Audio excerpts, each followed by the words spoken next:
Welcome to the most listened to golf podcast in Australia. This is Talk Birdie to Me, and it's week 23 of the golfing year. Today, we're at Southern Golf Club in Melbourne Sandbelt to celebrate the unveiling of a tribute to a legend. And thanks to our wonderful partners, Ping, they'll help you play your best, just like they have for Nick O'Hearn. See your local golf shop or professional to arrange a Ping club fitting. And if you haven't downloaded the new Watch My Numbers app, it's the most powerful database golf app in the world. Download from the App Store or Google Play. Play smarter and use your data. And for $19, you can join the Golf Clearance Outlet's membership club, GCO Live. And in June, maybe win a trip for two to Mission Hills Golf Club in China. Join at golfclearanceoutlet.com.au. Now, former world number 16 Nick O'Hearn and former tour pro Mark Allen, live from Southern Golf Club. This is Talk Birdie to Me. Hang on, I've lost it. No, I can't hear anything. What? It must have been a slight move. Movement. There was movement at the station. No, can't hear anything. Oh, No, now you're it fiddling. was Something perfect. just happened there with me now. No. No. Oh, no. Oh, that's better for me. Why does this happen every week? There we go. Oh, okay. Oh, all right. So we're at Southern Golf Club, and there's 100 people out in the golf course. It's incredible how many people are playing golf on a Monday afternoon. I've never seen anything like it, Nick. I played this morning myself. Where at? Peninsula Kingswood in Liquor Industry Day, where it was Australian Hotels Association. Yeah. And it was President's Cup Day, Mark. So you know what? I've now played in 3 President's Cups. Did you play the north or the south? Played the north. It was And? great. Yeah, the condition of it was beautiful. Still, I think there's some greens there a little severe in places, need just softening a bit, Yeah. but the condition was fantastic, and the important thing was we brought home the chocolates. We got the win. What a surprise you're playing on a day called Liquor Industry Day. Yeah, I know. Well, You are so predictable. I got a good invite from my buddy Mark Robertson from Shadow Facts, so what do you expect? Are you drinking one of his wines now? Look, it looks like it. No, I asked for a Pinot here at Southern, and I'm bet going to it have a is. sip and see what it is. Well, it does look nice. Can I tell you how I've walked in here and I'm disappointed? It's all about me again. Here in a second. Okay. I had the course record here once, and there was a course record board right there, and it's gone. I'm so disappointed. Can't believe it. What'd you have? What'd you shoot? What was, yeah. Oh, 66. I think it was a par 73 back in the day, and I shot 66 in their Pro-Am, and I think I won it a long time ago. But disappointed. Come on. It's not. It's hard to get your name in gold It is, riding and golf yeah. courses. How many course records do you have, do you think? I reckon I had about 25. Oh, seriously? Yeah, well, a lot of them were just little Pro-Ams Okay, back in the day. You could turn up and shoot 600 and you had the course record. It was easy.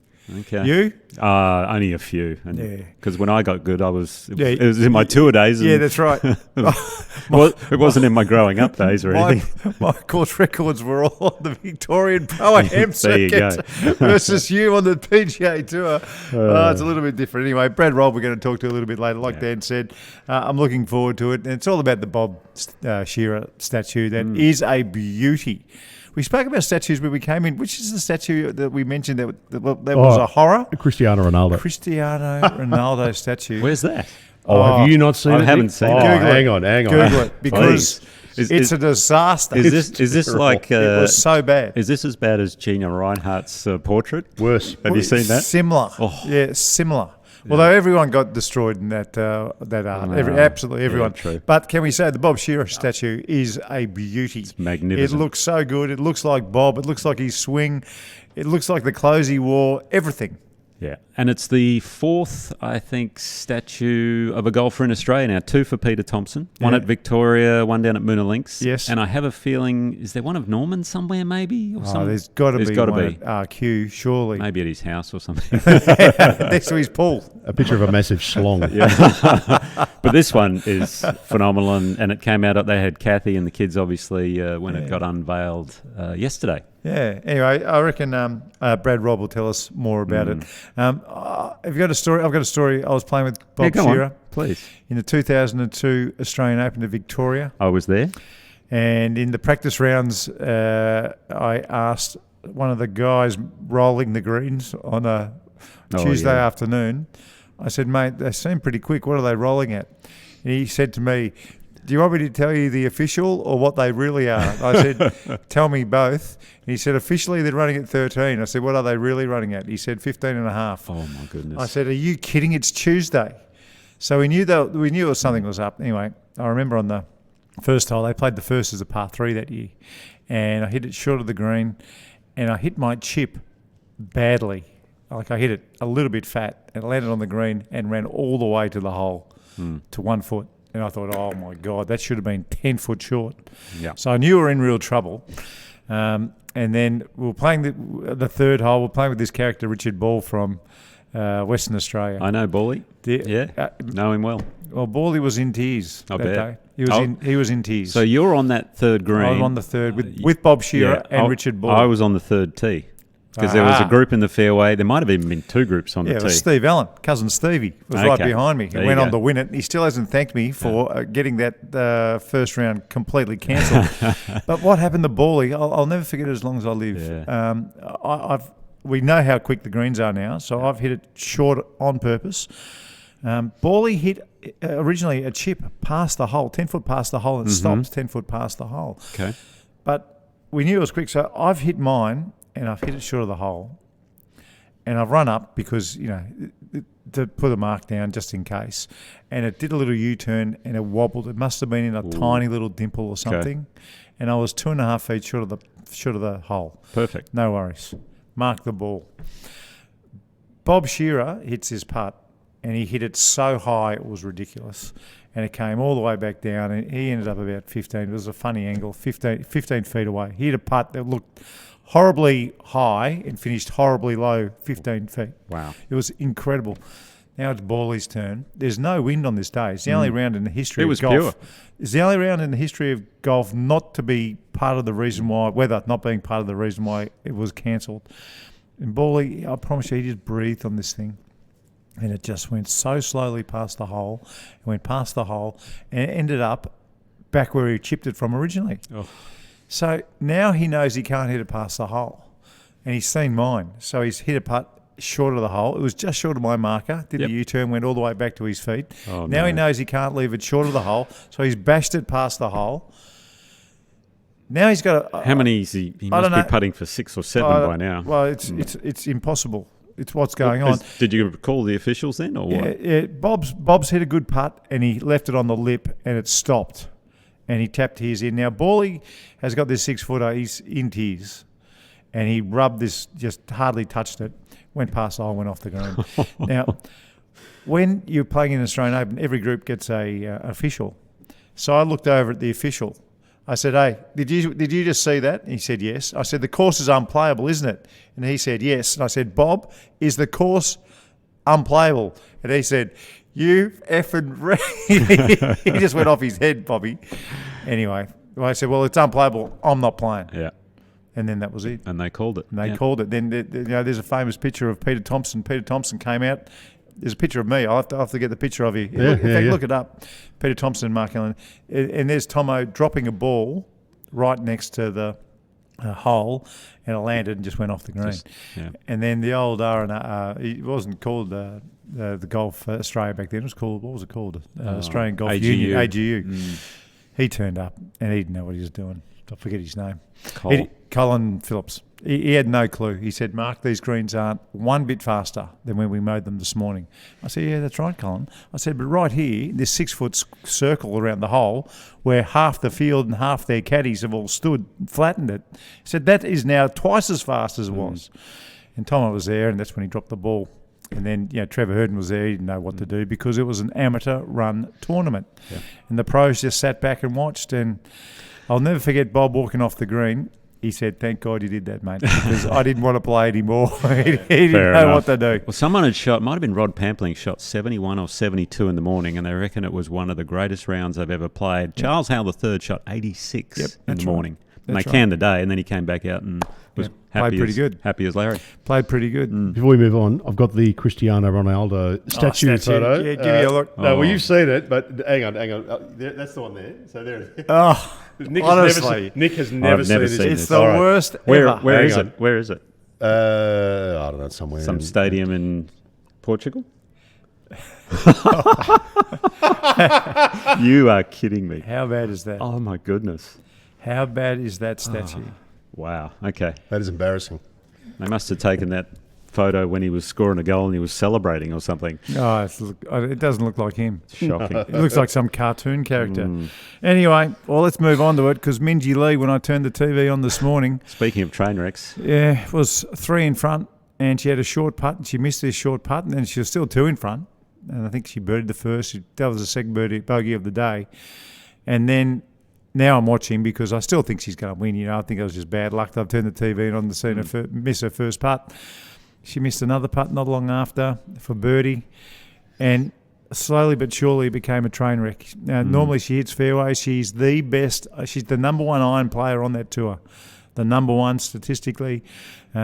But her driving just left her for. I think she hit one fairway in the first 13 or 14 holes, something ridiculous like that. Yeah, she didn't hit a fairway the front 9, and when she finished her third round on Saturday, she spent I don't know how long with Richie Smith, her coach, on the range, just hitting driver after driver, trying to sort it out. So it was obviously an issue, but after the start she had, you thought, oh, okay, she's kind of scrapping around. She shot 66 driving at Paulie in the third round too, which is incredible around this golf course, and so many people struggled. But when I turned the TV on, she was on the 9th hole, 3-shot lead, hits it in a fairway bunker, makes a bogey, which is okay, still in front. Yeah.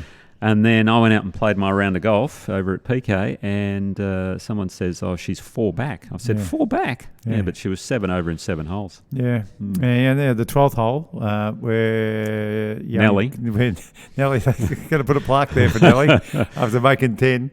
Her caddy said to her, it's a 9-9. She goes, are you sure it's enough? And he goes, yes, it is. Okay. But she blocked it. And you know what happened when you block, when a right doesn't hand go blocks as it, far. it doesn't go as far. It landed on the green. It was the right club. She hit a very bad iron.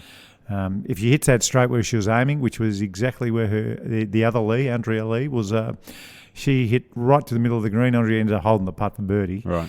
In the end, she didn't go down near the drop zone, Nick.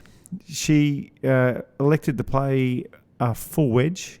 From back on one of the forward tees? Yeah, which was unusual. And people saying she could just go down and chip it across. But how far on was the pin from the front of the green? Look, after you've done that, and when you're leaking oil, I don't think what you want. You don't want to have a little chip stage. shot off a tight lie. You don't want that chip shot out of not off a perfect lie, out of rough, and having to land it into a slope and then hope it bounces kicks up and stops somehow. So she ended up knocking on the green and making it, her first double bogey at the back 9. Okay. But geez, when I was watching her the day before, I didn't realise how badly she'd driven it in round 3. But I was just watching her iron swing. I watched Brandel Chambly talking about her game on live at the Open. You know what they do for the men and for the women. And then they showed some of the other girls playing, and she looked like she was, obviously it's not all about the way your golf swing looks, but if that was the case, then she was an A-plus player, and the girls around her were B-minus players. And to me, I just felt like she would have been standing on that first tee in the last round, so confident that she had it, and then, to birdie the first and watch everybody just fall away early. It just got to her. Yeah, it was a great opportunity. It's as simple as that. Yeah, but young Yuka Sasso ended up shooting. What did she shoot in the end? I think she shot 2 under. Yeah, 2 under. But she had she's a great only back 9. She's only 22 years old as well, Yeah. and she 4-putted the 6th for a double bogey. I saw. Yeah, okay. Early on, but then had a great stretch in the middle of the back 9, 4 under through 5 holes. Hit a couple of towering shots, which most people can't do in the women's game, and basically closed the door. So a credit. I saw her knock a 3-wood on the par 4 16th. Just, that was it. Once that happened, I turned the TV off and kind of walked out of the house in disgust. And well, not disgust. I shouldn't say disgust. In disappointment. I was just really disappointed. I thought we were going to have a big Australian sports story, and it was going to be Minjee Lee. Anyway, it was the biggest purse on the women's tour as well, $12 million US. 12 million. So what's 18% of that? Quick do It's your a lot. maths. It's a lot of money. A couple of mil. Yeah, a couple of mil. That'll work. I will say this: the way she kept her head was remarkable. I mean, honestly, anybody else would have been slinging clubs all over the joint. The way she kept her head, the way she spoke afterwards, that is a credit to her and to her parents and to what's his name, Richie Smith. Richie Smith. Yeah, it's a credit to all those people around her. because her outlook was amazing. But oh my God, I still cannot believe sitting here today that she hasn't got 3 majors next to her name. It's the toughest spot to be in as well. Final round, final group of a massive tournament, and you shoot loads. It's a horrible, horrible feeling. So, well, my masterclass. I hope Richie what's it going to be? It's on Minjee. Okay. And I'll wait for later. Okay. But I could see Sounds her. good. I could see her almost pausing in her, not only her swing but her putts as well. And I'll explain why that happens sometimes under pressure a little bit later. Yeah. Well, the other big news also coming out of the US Open was Lexi retiring. Yeah. Lexi Thompson. That was huge. Yeah. She's 29 years old, and this was her 18th US Open. No. It's amazing. Played her first one when she was 12. Yeah, I remember. It was a big story. Incredible? Yeah, That's amazing. It was a huge story when that little girl qualified for the US Open. What were you guys doing when you were 12? Story. Not playing in Opens, I would have thought. No, I was shooting 100. I couldn't break 100 at 12, I don't think. I could, but only just. If I had, it would have only been once or twice at 12 years old. So just, remarkable. Yeah. There was a 15-year-old girl who looked awfully good, by the way. She shot 70-71 in the first 2 rounds. I think she walked off the third round with a 78. I don't know what she shot in the third round. But I don't know what it is with the women's game. But I think their flexibility, I mean, if you've got some coordination young. Well, they mature earlier, obviously. They mature earlier, and the flexibility required in golf, in the golf swing, they seem to get it. They seem to get it a lot faster than boys. And don't forget Michelle Wee, still the most amazing thing I've ever seen in golf. A 14-year-old girl missing a men's tour cut by one shot in Hawaii. They are, so, it's not just girls playing against girls. What Michelle Wee did at 14 years old to miss that cut by one shot. Incredible. Was a joke. So I'm going to throw something out here, a little out there, basically. Impossible prediction coming. Okay. Now, Lexi is saying she's retiring, but she's going to limit her schedule. So she's sort of retiring, she's not. Live. Exactly. Bang, I read your mind. I can see what was going on. I have a feeling it could be in the water. You never know. Well, she plays a lot of... she plays in that team event every year, doesn't she? She teams up with one of the fellas. I forgot who it is. Yeah, so she's played against the boys a bit. Anyway, might be something. You never know. Because she has said she's retiring because the grind of the tour is just too challenging for her. But Liv would, ironically, be less of a grind. Well, yeah. Well, exactly. But the... Are they going to pair her with Anthony Kim every week, or what are they going to do? Well, if they're going down that kind of exhibition status, which they're because they're not getting world ranking points anymore. Well, maybe they'll just go, well, why don't we just lean into this a bit more on the live side of thing, and then the PIF PGA Tour, that'll work itself out because that's all going to be separate, obviously. So, what will the haters say if she turns up and live? They'll have a field day, won't they? Well, they'll just go, well, this is what we thought it was. Yeah. So who knows? I mean, it may not happen. It's not that I know anything. I'm just throwing it out there. What would she get paid? Oh, $10 million a year? Probably, yeah. For her name, for the people, the support she has in the US scene. I mean, she's the driver really from the women's side, other than Nelly now. And it was Michelle Wee, then it was Lexi Thompson, and now it's Nelly Corder. Anyway, I think it'd be a great move for her. I mean, if she I'm not sure whether you've been watching her play lately, but it's nothing flash. Got the heebie-jeebies with the short game a little bit. I think it would be a wonderful career move for Lexi. I'm not sure about the Live Tour, but who knows? They've got space. If they've got space for that sort of thing, well, if they're going let her rip. Bring Anthony Kim in, well, that's so why not? Question for you guys: Ian Baker Finch, good appointment? Great appointment, I think. He's got the respect of everybody. Yep. There's a lot of respect. When you say Ian Baker Finch's name in Australian golf, everyone... Well, no, I don't think there's anyone... When Finchie's not in the room, everyone still loves Finchie. Yeah. But I think he's actually... Because he's done so much in the world of golf and because he sees what's happening in America and because he has a love of Australian golf, and that's easy to see... Just like Roger Davis did, by the way, who he's replacing. And I think Roger, good on you, Rog. I mean, it was wonderful that someone like him puts his name up. I think 6 years too. Yep. Roger Davis replaced Peter O'Malley. Yes, that's right. Correct. So it's a position that is, I think, crafted these days for a big name in Australian golf, and I think Finchie will be a very good fit. Now, is he going to be a radical chairman? to where he comes in and makes change? Well, that's yet to be seen. I don't feel like Roger made change. He just steered the ship the way it was going and did quite a good job. Are we in a situation where Australian golf needs a change of direction? Well, I think it does. Well, not so much just general golf, but if we're talking about the tour and the Australian Open, then yes, I think it needs a little. Well, the great thing with Finchie is because he's lived in the US and seen that side of things from the commentary perspective, knows the tour so well over there, he has the confidence and the trust of all those people over there in the US. So when we need to move in certain directions, he knows exactly how to do that, basically. So I think he's perfect fit for it. Yeah, and if we need someone recruiting players for Australian PGAs and Australian Opens, for the men's and the women's. Wasn't he the one saying if it goes to Kingston Heath, the Australian Open, Rory's coming? So. Well, that's right. That's right. And now that was, well... Who knows? I know it's true, but I mean... yeah, I know that's true. I don't think we're supposed to say it, but I know that was true. Rory told Finchie if it was there, he'd come play. Yeah. So... We've said that before. Yeah, we have said that before. Anyway, it'll be interesting. And I guess if we're doing bonus pods these days, he's next on our hit list. It's a long list, Dan. Can you read it? We better kind of have a look at this list at some stage and start ticking a few of these names off. Churning a few out a week, we've had some rippers lately. It'd be great to get IBF on. That would be fantastic. Yeah. No, there's a lot to talk to Ian about. I wonder, it's not that he's hasn't had any experience in Australian golf circles, because I know they lean on him a little bit.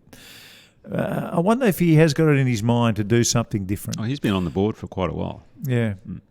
So I wonder if he sits back and goes, all right, I'm going to take this steering wheel and let's get back. Let's get this Australian tour, well and truly on the DP World Tour. Or let's get the Sandbelt Classic up and make it a US Tour event. A bit like the Japanese one. I wonder what he has in mind. It'd be really interesting to know, because I think a lot of people are looking for some change in the professional, at the highest level of our professional tournaments. I think there is some change required. So let's get him on. Time will tell. Yeah, let's get him on. Time will tell. Have you got his phone? I've got his phone number. Yeah. You send him. Well, he loves his red. I'll send him a picture of this one. This one's going down nicely, actually. Did you see father and son won on the PGA Tour, by the way, at the Canadian Open? Yeah. What a great result that was. Yeah, it was amazing. He put the call out to his dad, who's he's the head greenkeeper. I was looking this up earlier. Head greenkeeper at Glen Cruton Golf Club in Oban, Scotland. Yeah. Last time he caddied, and he's a pretty good athlete himself, his dad, was for Rob McIntyre at the DP World Tour Q School back in 2017. Wow. So it's been 7 years. And he just got him over because he was in between caddies, needed a bit of a change, trying to get in the right headspace. And I saw it on Saturday. He spoke about it after his round on Saturday when he was going through a bit of a lean patch. Yeah. His dad gave him a bit of a kick in the butt. Yeah. And he got back on track. He birdied 6. He was 6 under 14, through 5 15, holes 16, or something. and an eagle. Yeah. And that got him into the lead. Yeah. And would you believe, he's taken it out. And the best thing is, he's a left-hander too. Yeah. I thought you were going to see the tears. You see him talking afterwards. I saw the interview. It was brilliant. Yeah. Absolutely brilliant. Choked up 5 times, I reckon. Yeah. Well, but his parents, what an amazing couple. Doogie was his name. His mum's Carol, but they're long-time foster parents. Yeah, okay. So they obviously have had to deal with a lot of different kids coming through the family, and Bob himself spoke about that and how hard it was growing up, just to see the different backgrounds that came through his house. And he loved it all, but it was hard work. Geez, I admire those people who are capable of doing that sort of thing. Really good. That is incredible that they foster kids out like that. Just incredible, yeah. But at first, father to caddy, his son to victory since 2005, Jack Slocum. Yeah, okay. Heath Slocum, if you remember him on the PGA Tour. So just a cool little stat there, almost 20 years. You see a lot of sons caddying for dads these days. Stuart Sink's son was doing it last year. Yep. What's the most famous? Son for... it was a big hard goal on the 18th green. Oh, of course, Jack. Yeah, Jackie. Jack and Jackie. That was a big one. But the good news for Bob is he doesn't have to go to the Monday qualifier for the US Open now. Because he's top 60 in the world, and that gets him through. So. What about Adam Scott? Adam Scott. Ooh, he moved inside after Colonial last week. He was tied for 58th. Yes. He was 58 in the world. He finished, I think, in the 40s. Right. I'll do that in the Ping Global results later, but I'm not sure if he's still going to be in there. We'll see. Jeez, he's close. There's a cut-off coming. So he's a bubble boy for the US Open. For the US and Open. he's played how many? 90 majors in a row or something like that? 92, something like that, yeah. Okay, so we want him to play big time. That McIntyre story is that's a beautiful story, and you got to love those sort of things when they happen. You just have to adore those. Yeah. I heard another fantastic story this week from a Talk Birdie to Me podcast listener called Peter. Yeah. And I reckon we should call him and get him to tell the story of what's happened to him. Okay. Beautiful. Are you up for it? All right, let's do it. Let's do it. Let's give him a yell. And we'll get him to start from the beginning and tell you guys the whole thing. Okay. All right. This is Peter. G'day, Peter. This is Dan from Talk Birdie to Me. How are you? I'm very well, Dan. How are you? Very well. I have Nick O'Hearn and Mark Allen here. Now, they have no idea about the story that you have to tell, so I would love you to start from the beginning and tell them, because it's wonderful. Righto, let's go, Pete. Go, Pete. Oh, hello, guys. Thanks for calling me. I've been having some lessons with my club pro. I play at Melbourne Glades in Western Australia. A guy called Luke Gerard, and one of the things he's been working on, I saw your masterclass, Mark, on landing closed. Oh, yes. And that just resonated so strongly with what he's trying to get with me. And I've just been hitting the ball so much better since then. So much so, I had my first ever hole-in-one a couple of weeks ago. Oh, my God, Pete. Congratulations. What hole and what club? Fifth hole, 143 metres, green slightly sloping towards me. I hit a 5-iron, which somewhere goes between 145 and 150, and a couple of bounces. Missed one of my playing partner's ball by an inch, who was almost straight. And then we saw it roll and drop, which was so exciting. Yeah, well, Mark's already going, you need to shout me a drink after landing closed. Hey, so Pete, tell us what happened when you started landing closed. It's just a different way of starting your downswing. What did that do to the look of your golf swing on the video? I tend to sort of spin out my chest and hips. Chest was what Luke identified with me, meaning I leave my hands behind, causing myself to sort of have to catch up with the hands, which leaves them open or it flips the hands over. As soon as I started working with Luke and then on that landing close, I just feel like I'm more closed, more like I'm covering the ball on the way down at an impact. And it's that transition. Yeah. Does that make sense? Yeah, absolutely. It's not for everyone, is it? Because some people have slow hips and it's no good them trying to land closed. It's only the ones with fast hips where you need to land closed. And it's funny, language in teaching, no matter whether it's golf or at school, the language that you use is just so important. And just like you said, landing closed resonated with you. When Steve Bann told me to land closed, it was exactly the same mental trigger that made it easy for me to do it. So I'm just so glad it's helped you. I'm wrapped. And I think that's the thing about if you go down the YouTube sort of golf tips lessons is you don't know if those lessons are for you or not, if they're not for you because no one's watching. But it was only because of what you said resonated with what my teaching pro said that I thought I'd really, take it up. There's another piece of information that's really makes this quite a lovely story. And if you don't mind me asking, can you tell the guys how old you are? I'm 68. 68, first hole in one. First hole in one. Jeez, Pete, you got quick hips at 68. That's how good are you going? I'm an ex-yoga teacher, so I've got some fitness in there, some flexibility. Well, Pete, that is just a wonderful story. We're so glad we could help. Thanks so much for listening to the podcast and telling your story. We just love that stuff. Thank you. Thanks, Peter. Thank you. If I can just say, can I just say one thing? Because I met Nick. I used to work with Alana, Nick's wife Alana, back in the late 80s, I guess it probably was. And I used to go up to Marangaroo with my mates for a game sometimes, and Nick would always be up there practicing his bunker shots, it seemed. There you go. Yeah, it must have been late 80s, early 90s. Yeah, that's right. Fantastic. Yeah. But you always stopped. You always stopped your practice and nice enough to stop and have a word. So I couldn't get your hips working like Mark can now, unfortunately. no. You should see him play bunkers, though. Good on you, Pete. Thanks for calling in. Cheers, Peter. Thanks. Well, that is a great story. You know, a lot of people, so many people have told me some of the stuff you do, Nick, is just really helpful. If you do find a masterclass like Pete helpful, it's helped you in a good way. Give us a yell. Get in touch with us one way or another. First hole in one at 68, though. How cool. That's unreal. How cool is that? That's so good. That is so good. We're at Southern Golf Club, and we're here for this beautiful statue. So we should have a chat to the bloke who was involved in a very heavy degree getting it organised, Brad Robb. Righto. They serve sandwiches here? I'm sure. Oh, no, I saw some around Did there you? in the members area. I'm going to go grab a very sandwich. nice. I know they serve good Pinots. I'll see you on the 10th tee.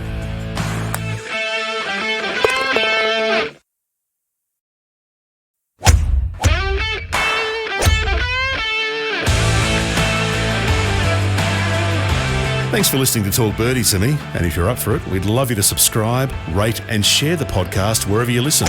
And thanks to our great partners who make the show possible, Ping, they'll help you play your best, Watch My Numbers, the most powerful database golf app in the world, and the Golf Clearance Outlet. They beat everyone's prices. Now, back to Nick O'Hearn and Mark Allen.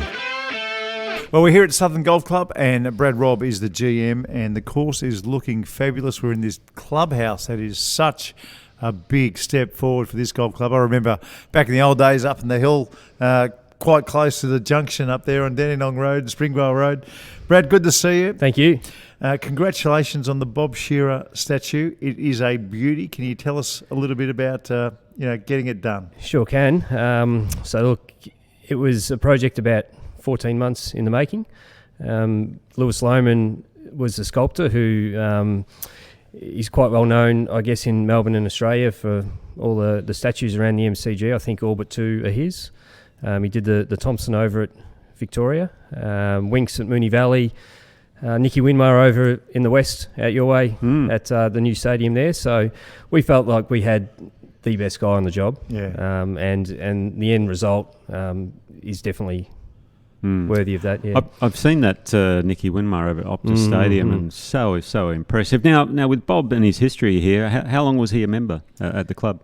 Oh, look, he was over 60 years when he passed away, yeah. And actually Roger Davis mentioned it yesterday that he was one of very few that actually started golf at Southern, continued his golf at Southern and finished his golf at Southern, the one club.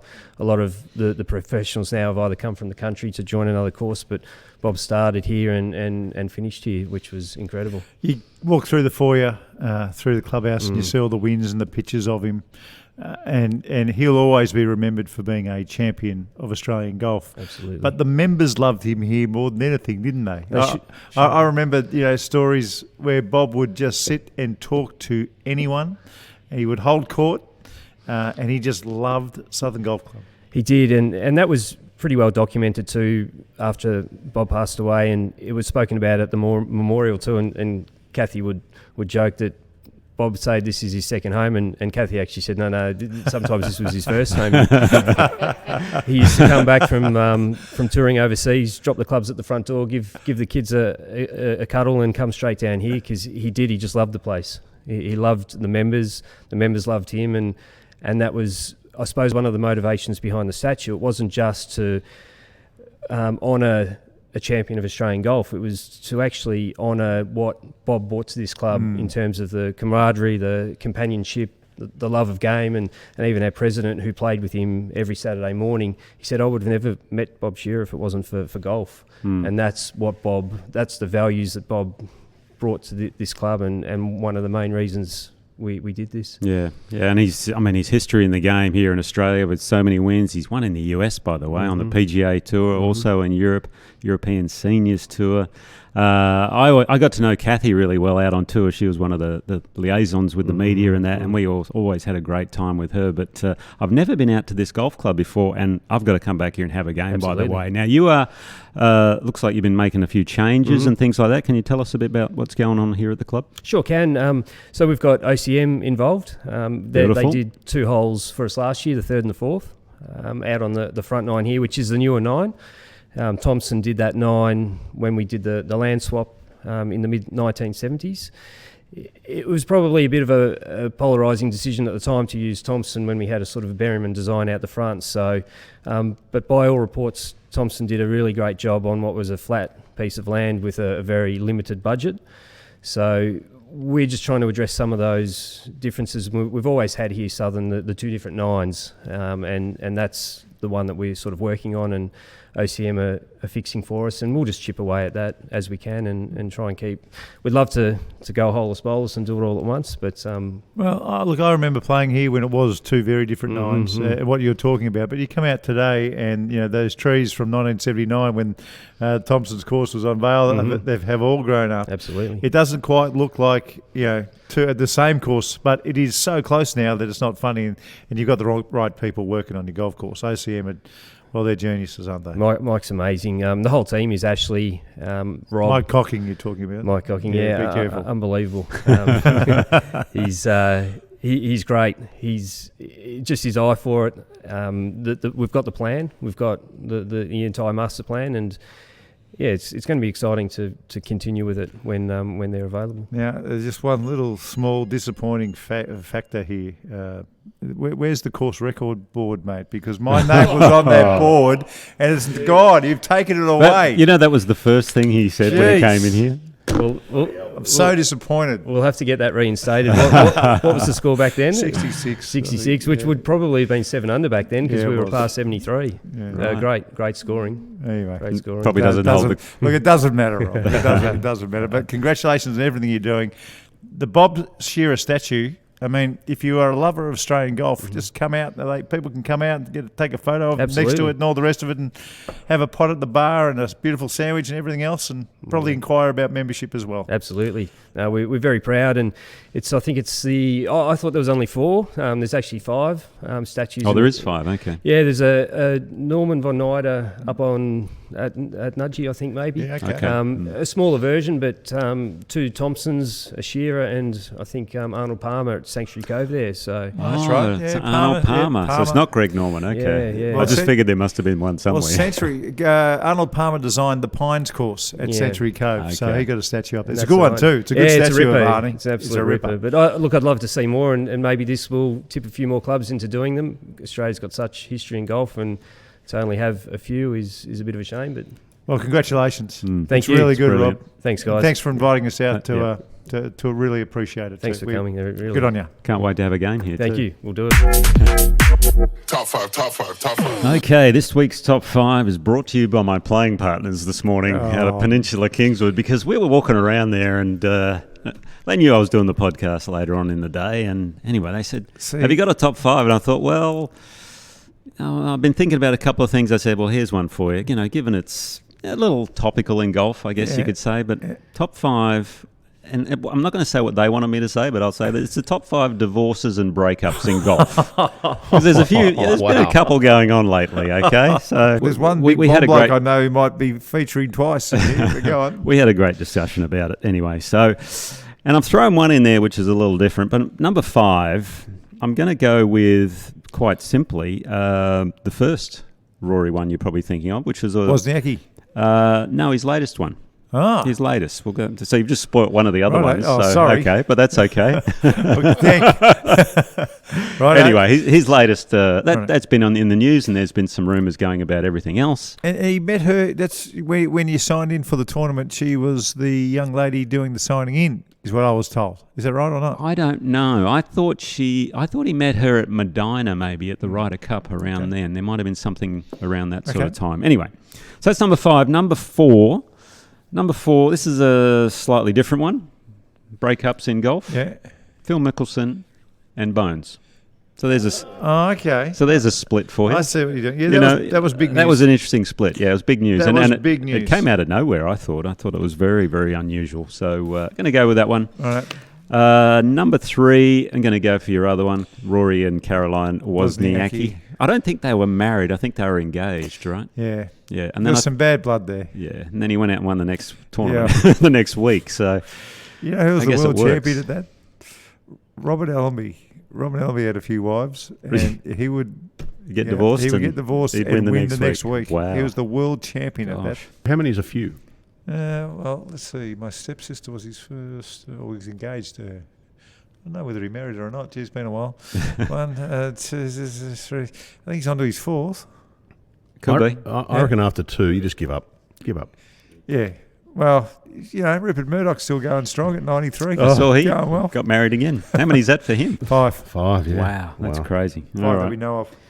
Okay, so that was my, what was that, number 3? Yep. Yeah, Rory and Wozniacki. Number 2, the Shark and Chris Evert. That was big news, I think, at the time. It was funny. I remember being... Didn't last too long, did it? No, I was playing the Shell Houston Open there one year, and I was just working on my short game, and I'm a big tennis fan, and I look across, and there's Chris Evert shagging balls for Norman, and I thought, my Hang on, when you goodness. say shagging balls... Well, picking balls up around the chipping green, Greg was chipping and Chris Evert was picking the golf Well, balls she up was for just him. knocking Isn't them that back. nice? Yeah, no, it's great. That's a nice Bit thing of to do. teamwork going on there. So, but yeah, that I'm not sure how long that lasts, but that was an interesting union, and then a breakup, obviously. Right. So anyway, David Graham used to hit golf balls at his wife years ago. I used to do it as full well. shots, like Yeah. 5 irons. Oh yeah, same with Alana. Yeah. I used to. We had when I was playing European tour, but there was a paddock nearby. Yeah. This is how Yeah. rural we were in, country in the middle of England. Yeah. And because she was a softballer growing up, I was a baseball. She'd have the softball glove on, and she'd be catching my 7 irons, 6 irons. good. I tried to. Problem was she got fit pretty quick because I wasn't hitting the balls too straight. So She was all she was over the running place. back and forth a bit. Whereas I'm sure David was just knocking them straight, and she was moving one yard at a time. Yeah. Roger Davis was the best I've ever seen at that. Yeah. When I started caddying, everyone was shagging balls for their player. Okay. And my God, Roger Davis, it was hypnotic watching him hit golf balls to his caddy down the range. Just incredible. It is impressive to watch if you Yeah. ever get the chance to see it. It won't happen anymore because of the way driving ranges are set up, and it's a little bit dangerous. probably insurance, things like that. So anyway, the Shark and Chris were my number 2, and of course number 1. I lived very, very close to that fire hydrant that Tiger happened to hit there at Isleworth, and the breakup between him and Elon was just out of this world. And it all started here in Melbourne, apparently, with it did. the Crown Hotel. You know the story? No, go on. I was in America at the time. Right. Well, I'll tell you my story. I was living at Isleworth, Yeah. obviously, and I went out to play with a good mate of mine, Craig Johnson, who used to play for Liverpool back in the day. Yeah. He was living there as well. And we're out playing golf, and all of a sudden, all these helicopters come over the golf course. And I think, what's going on? And anyway, we checked the phone, and it's all hit the news about Tiger. So go on, tell me. Well, he was in a cab with the young lady who came across in Vegas, and it was a $15 fare. And he'd been telling this girl, God, what was her name?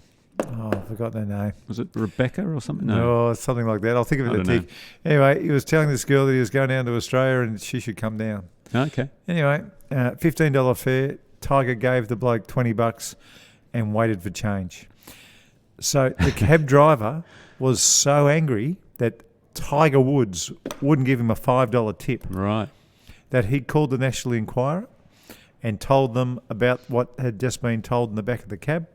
Really? And on the strength of a cab driver telling them that, they sent a photographer to Crown Casino, just like the cab driver said, and that that photographer waited in the foyer at Crown until she came in. And I've forgotten her name.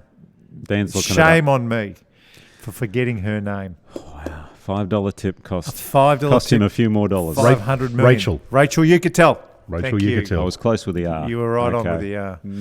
Anyway, so that's the story behind it. Wow, yeah, that was a tough one too. And Elin, she was the nicest lady. Her kids and my daughters were friends, and it was just very sad what happened. So Yeah. anyway, And Elin used to be Jesper Parnevik's au pair. Au pair. Yeah, that's right, for his kids. Yeah, that's correct. Yep.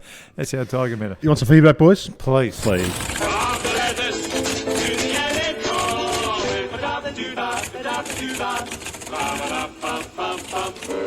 Now, we had a lot of comments on the Coffs Harbour situation last week. We're not going to read them all because there's literally about 50 or 60 comments. All one-way traffic?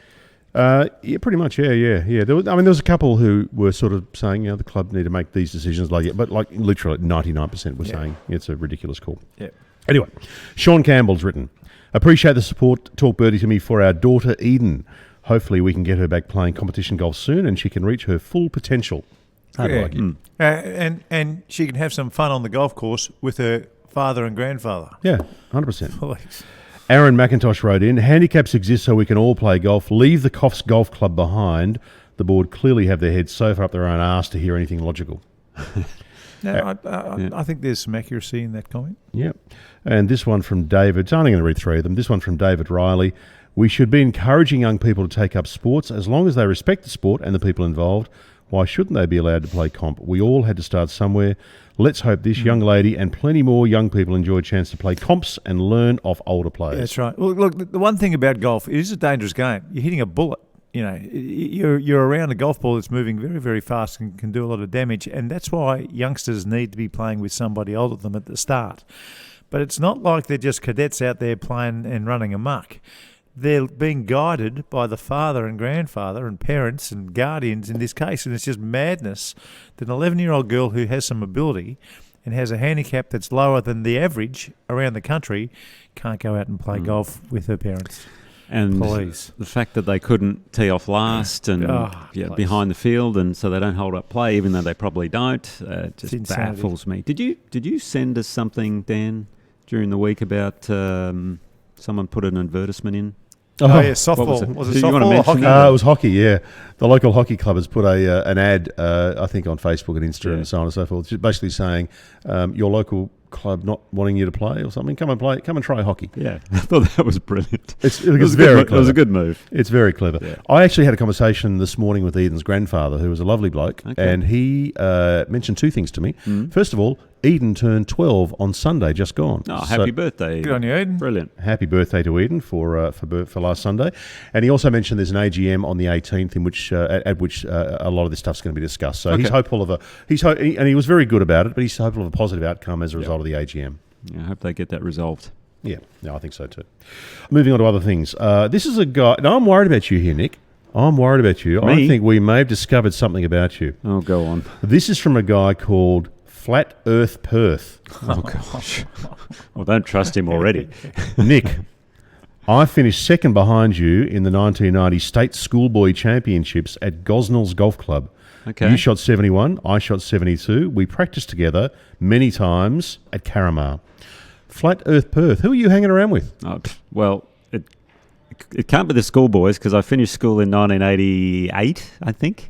And he's saying 1990, so I don't know what's going on there. But I do remember the schoolboy championships being at Gosnells. Yep. I'm curious to know who that is. Well, Flat Earth Perth, so there you go. Let me know. Mark, landing closed. We had a caller just a moment ago, Pete, about that. We've got some more feedback here from a bloke called Here to Annoy. Where do these names come from? Don't know. What the hell's going on? Don't know. Mark, any good drills to work on for this? The flip is my nightmare and stopping me making that jump below a 1 handicap. No, the flip's a tough one. I'm a flipper as well. I think any time the hips go early, you're inclined to flip. It's hard. If you are a flipper, I feel like if you're trying to fade the ball, it gives you a nice little start when you're actually practicing on the range. So if you're practicing, I'd be practicing hitting fades a lot, and then on the golf course, I'd probably just try and play. But I'd get into the habit of trying to hit fades a lot on the golf course, on the driving range, but not doing it on the golf course. I think it's a bit of a stretch. You want to get out on the golf course, you just want to play. But look, that's a starting point without knowing anything about the way you swing the club. Yep. Ben Cameron, Marco, your tip of tapping the putter before the stroke has changed my life. Ooh. I am rolling them in from everywhere now. Beautiful. Well, it makes sense. It's not just me. It's some of the best players in the whole world do it. But unless you watch a lot of golf, you don't pick it up. Yeah. To me 747 on our YouTube channel said, this channel is so underrated. This guy, and he's talking about you, Nick, this guy is a legend. Any tips from Nick is worth watching more than once. Very nice. Very Thank you. great. This is like the love fest. Yeah, Normally we get whacked. What's going on? I don't know. We've got a bunch of softies listening to the pod. Now, you know the comment, the photo we put up on socials last week of you two Pelicans with Todd Woodbridge? Oh, yeah. Dan Morrison wrote. Oh, Morrow. He's my good buddy of mine. He caddied for me when I won the 1999 Coolum Classic. You're kidding me. And he coaches Cassie Porter these days. Oh, wow. Really good golfer and coach up there in Perugian. Well, Morrow Queensland. commented on the photo of you, Nick, you, Okay. Mark, and Todd Woodbridge. Okay. You truly have to have great hair to be in the media. This photo is the proof, and this explains why I am constantly overlooked. That's right. Well, If you Yeah. don't have the locks, you're not on the box. It's pretty simple. He is follically challenged, yes. I know the But he's a feeling. great left-handed coach. Yeah. I got to mention that. He's a hell of a dart player too. Is he? Yes, loves his darts. Like the fair dinkum one? Fair dinkum. Yeah, okay. Right, okay. Dan Jamson also wrote in about the Todd Woodbridge podcast and said, "Great pod, boys. I loved it. Well done." Oh, that's great. Yeah. Very good. I've got a question for you here, Nick. Ian Swaffield. Ian has said, "I love the show. I would love, Nick, you to do a top 5 halfway hut food services. Ooh. And also use your powers of persuasion to get a proper halfway service near the hut between 10 and 11 on Gunnamatta. Imagine a sizzle pie there, Nick. Yum." That would be good, actually. Yeah. I'm gee. starting to think of Dallas National. I was talking about having the President's Cup there once. That had the best food I've ever had. I never went there, but I might. Okay, I might do that in a couple of weeks' time. I'd say. Yeah. I know a couple of good ones. But so- yeah, like the full-on grill out on the course. Right. Yeah. That sort of a one. Oh, that'll be. I don't know if I know 5 of them, so Yeah. that'll be hard. That'll be hard. I'll have a think about it. We'll workshop it. Outcast wrote on the news of Ian Baker Finch. Fantastic news. I was listening to Ian speaking to John Huggins on another pod, which was fantastic to listen to. And whilst listening, I thought Australian golf needs help. And I reckon some of our champions are the only ones who can do what needs to be done to get Australian golf back to where it should be and where it was. Oh, I might go and have a listen to John Huggin and Ian Baker Finch. I'll do Yeah. it on the way home tonight. Huggy's an interesting character. Yeah, he's good. He's a bit old and grumpy these days, Yeah, but yeah. you know, No, he- that's who he is. And finally, a comment from Mark Raymond on Zoysia.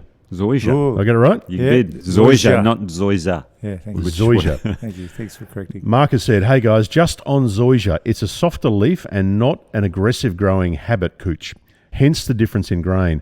Unfortunately, it's no good here in Victoria because it doesn't tolerate cold weather. They've been trialling it for years, no good. It is used north in New South Wales. It's a perfect grass for around bunkers with its slower growing habit, far less maintenance, but no Thank good you. for Yeah. Victoria." I think they had it because we did the Queensland PGA on the Australasian tour. I think it's up at Nudgee. Oh, okay. Around the greens there. Okie doke. Mm. Righto. Bit of zoysia. They've got it at Augusta. The ryegrass grows out of a zoysia bed. Okay. Anyway. Right. There's some music playing underneath us. You Okay. know what it means. Only one thing. Don't talk.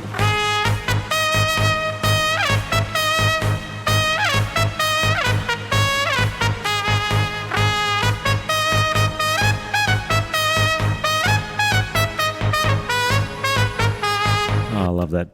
Love Righto. it. Absolutely love it. Right. Ping Global results for this week. US Women's Open in Lancaster, Pennsylvania. I love the golf course. I thought it played really tough. There was a lot of comments about, is it too tough? But I think Mel Reid, who was one of the, what do they do? Is it live from? Yeah, you know, live one from, of those. yep, Yeah, live from the Open. She was great. She said, look, we need tournaments like this. 2 a year, maybe this one and the Open Championship for the women. Yeah. And it proved great. What, 2 or 3 people finished under par? That That's was right. it. And Brendel Chambly said before the tournament that the golf course was 100% exactly how they wanted it set up. Love it. Yeah, I heard the greenkeeper there, if he wanted to, could have really stretched it out. Yeah. Vic Open type. I'm sorry, Yeah. Victoria Aussie Open Yeah. type stuff. But he didn't do it, so he did well. Anyway, Yuka Sasso from Japan had a 3-shot win over her compatriot Hinako Shibuno. That was a mouthful to get that out, but that's okay. 3-shot win from her. And also, Ali Ewing, what a final round she played. Shot 66, 4 under par to finish tied third with Andrea Lee as well. On the Australian front, obviously, we had Minjee was leading for 63 holes, but unfortunately couldn't finish it off for 72. Ended up finishing in a tie for 9th. She was leading on the 10th tee and finished 9th. Yeah. Yow. Yeah, that's a bit of a tough finish. So as we saw, Hannah Green shot 66 final round, incredible, tied for 16th. Sarah Kemp tied for 29th. Gabby Ruffles tied for 51st, and New Zealand's Amelia Garvey tied for 58th were the remaining Australasians. In the Canadian Open, Bob McIntyre, what a win. Final round 68, beating Ben Griffin by 1 stroke. Rory shot 64 final round, tied for 4th.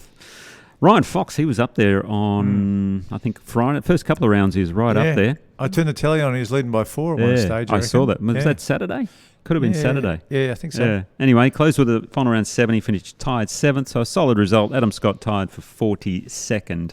On the DP World Tour, they're playing the European Open in Hamburg, Germany. That Pino's gone to my head already. Fantastic. Where England's Laurie Cantor won by 2 from South Africa's Thurston Lawrence and Bernd Wiesberger from Austria.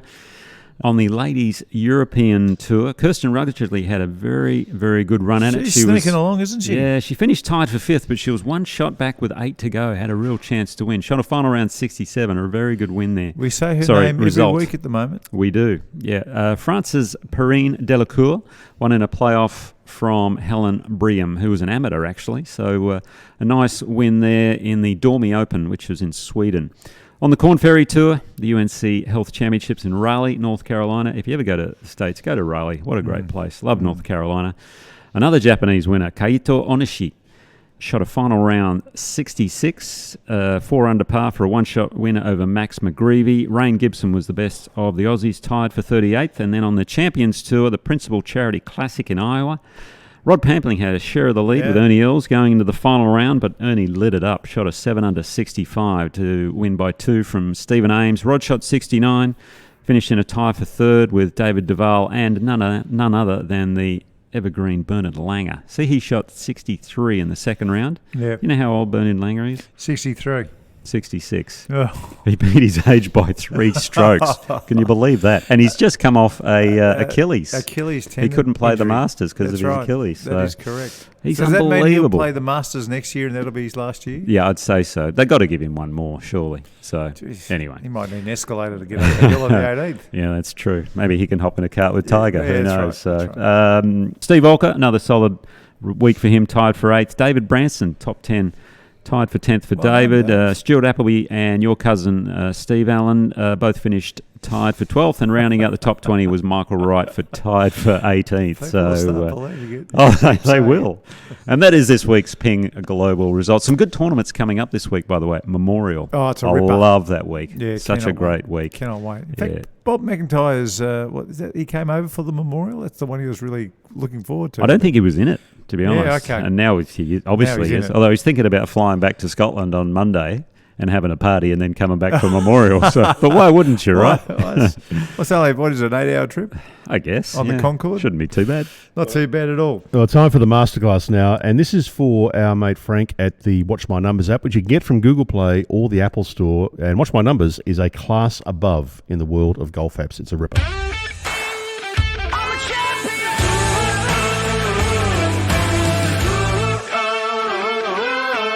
Righto. Minjee Lee, you saw her working away the night before her final round with Richie Smith. What I felt like I was watching her do without knowing those details is that I felt like she was swinging 2 positions on the way through instead of swinging through positions. And it's very, very different. And I'll use the landing closed as a way of doing it. When you land closed, you don't land closed and stop. You don't swing to that position and kind of it's over and out. You've got to continue through.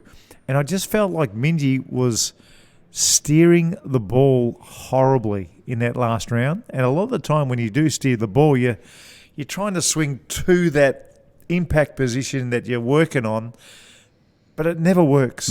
You've got to swing through that position. It's not a static thing. And I reckon she was doing it in the putting as well. You know, sometimes when you see players, they're just so desperate to get the club face square at impact. It almost looked like I'm not going to say a stab. That's too harsh a term, but almost it was a steer by the sounds of it. A prod. That's a better word for it. Yep. She was almost prodding the ball with the short ones instead of swinging through the correct position. So when you are working on things, it is very important, particularly on the way down. Not many people have the coordination to work on things on the way down, but if you are capable, you don't want to swing to that position. You've got to swing through that position. It's all about the language. I like that. Good on you. Yeah. Don't swing at the ball, swing through the ball. That's another great way of putting things as well. You know, there's a good way to get juniors when they first start coaching them is put them in the follow-through position and then say, find that position for me. And what they do is they just swing through and they get to that spot, and then there's no positions or anything on the backswing they're worried about. They just swing to that follow-through. It's funny you say that. Yeah. My source, who we didn't use this week, one of my sources, Kevin Youngblood, he was a superstar junior golfer. Yeah. He ended up getting a scholarship to SMU and then ended up coming to Texas Tech. But he told me his coach taught him just to follow through. Yeah. And that's all he thought about his entire junior career, was just finishing with the follow-through and finishing balanced. There you go. So making a lot of sense to me. Okay. First time ever. Now, before we wrap up here at Southern, any Australian Open news? Australian Open news. Well, yeah, there is. Okay. The news is not looking good. Right. That'll do. Really? Yeah. As in? Well, it's June. Yeah. And we don't know what's happening. Okay. In fact, I don't think they know what's happening. I think there was a 3-year deal signed with some sponsors that it had to be a men's and women's event. Mm-hmm. And I'm not sure it can be. And this is a third year now? Yep. And I'm not sure it can be with the available funding from the state government. Right. That it can be a men's and women's event. So it's a real stumbling block. No one seems to have the answers, although I'm saying that now. The big news about the Australian Open will probably come out before the podcast comes out, the way we've been going. Look, we've all got our fingers crossed that there is a solution, so don't think we're going over the top with our criticism, because we want it to work and we want everything to go really, really well. We just it's just sad to see a great tournament on the Australian sports landscape in a bit of disarray. That's all. Yep. The slot is open for it in the schedule. They just got to figure out where and when and how. Yep. Well, that's been a ripping afternoon here at Southern Golf Club. This place is fantastic. It sure is. And it's big enough to host the Master of the Amateurs. Now, the Master of the Amateurs used to be at Yarra Yarra. It used to be at Royal Melbourne. It is now has a home right here at Southern Golf Club. It's always played in January, and they've just signed on for another 3 years. And if you're looking to be a member here, because it is one of the great clubs. The course is great. It's top 100 in Australia worthy, absolutely. Just an 18-month wait. And like I said, you'll never be without somebody to play here at Southern Golf Club. They love playing golf at Southern Golf Club. You know what I love here too? In this room we're in right now, this wonderful sort of the dining area, there's a massive fire, right? Look how big that fireplace is. Yeah, beautiful. So good. Can you imagine if it was the middle of winter, it's bucketing with rain outside, the fire's raging. Yeah. How good would that Unbelievable, be? yeah. Roaring. There's only one thing missing. What's that? A course record Course board. record board. Where's that course record board? Very nice. See you, boys. Cheers.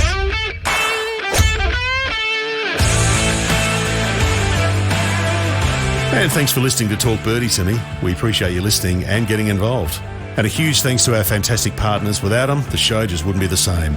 Watch my numbers. Download the app and turn your bogeys into birdies by analysing and improving your game like never before. The Golf Clearance Outlet. Awesome prices on great gear. You can see them in Melbourne, Sydney, Brizzy, Perth, and online at golfclearanceoutlet.com.au. And Ping. See your local golf shop or professional to arrange a Ping Club fitting. They'll help you play your best. If Ping's good enough for Nick O'Hearn, well, that says it all. And we'd love you to get involved with the show. You can leave a voicemail with any comments or questions at talkbirdie2me.com.au or send an email or comment on the socials. And if you can share the pod with a friend, well, we'd love that. Talk Birdie to me's executive producer is Dan Bradley at Kaizen Media. Sound design, Daryl Misson at loudzebra.com.